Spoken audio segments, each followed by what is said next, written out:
Apple didn't tweak the iPhone 18 Pro by accident, and the most important changes this year aren't the ones screaming for attention. They're the quiet ones, hidden inside tiny spec adjustments and subtle refinements that barely show up in leaks. On the surface, nothing looks dramatic, but underneath, these changes completely reshape how the phone behaves, who it's actually designed for, and where Apple is pushing its users over the next 5 years. If you like breaking down tech the way it really works, not just reading spec sheets after a keynote, go ahead and like the video, share it with someone who thinks every new iPhone feels the same, and subscribe. This channel exists for people who know the real story usually starts after the stage lights turn off. Most coverage treats the iPhone 18 Pro like a checklist. Smaller dynamic island, better camera, faster chip, and that's it. But Apple's real upgrades this year aren't about flash or bragging rights. They're about control. Take the front display, for example. Yes, the dynamic island is shrinking, and yes, parts of Face ID are reportedly moving under the display. That sounds cosmetic at first, but what Apple is really testing here is trust. Once people get comfortable unlocking a phone using sensors they can't see, a psychological barrier disappears. A fully uninterrupted display stops being a question of if and becomes a matter of when. And when that happens, repairs become harder, modularity gets worse, and Apple gains far more freedom to seal the device exactly how it wants. Even the slight increase in thickness tells a bigger story. A fraction of a millimeter doesn't sound exciting, but Apple doesn't add bulk without a reason. The battery improvement is real, but what's more interesting is how Apple combines it with efficiency instead of chasing raw capacity.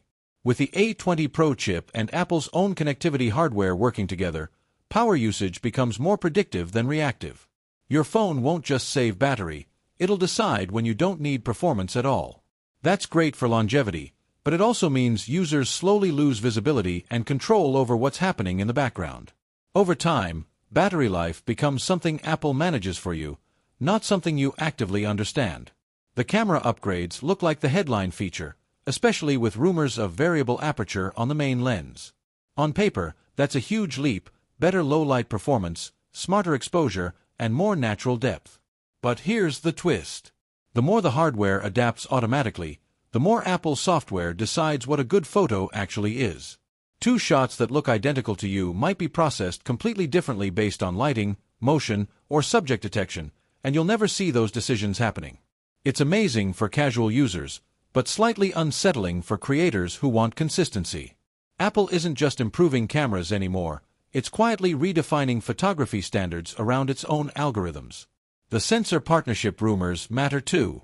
If Apple really starts moving away from Sony for certain camera components, that's not just about supply chains, it's about leverage. Apple prefers partners it can pressure, customize, and eventually replace. We've seen this pattern before with processors, then displays, and now modems. That brings us to one of the most overlooked changes in the iPhone 18 Pro, Apple's own communication chip inside a Pro model. This isn't just about faster speeds or better signal. Once Apple controls the modem stack, it controls how data is prioritized, how power is balanced, and eventually how services are layered on top of connectivity. That's why the satellite connectivity rumors are so important. This isn't about emergencies anymore. Even limited satellite browsing changes expectations completely. Coverage stops being something tied only to carriers and starts being tied to Apple itself. Today it's framed as a safety feature. Tomorrow it could easily become a subscription.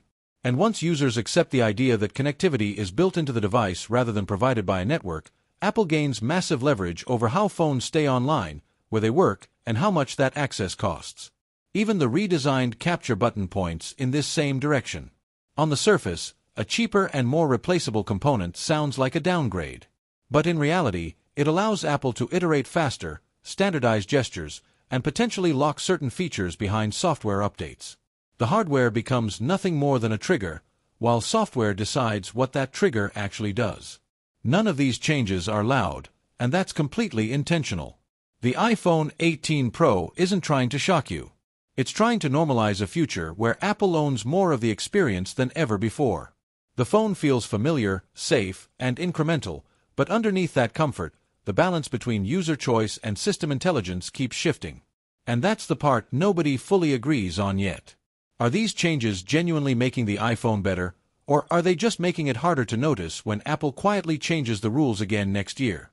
Let me know what you think, because the most interesting part of the iPhone 18 Pro story isn't what we already know.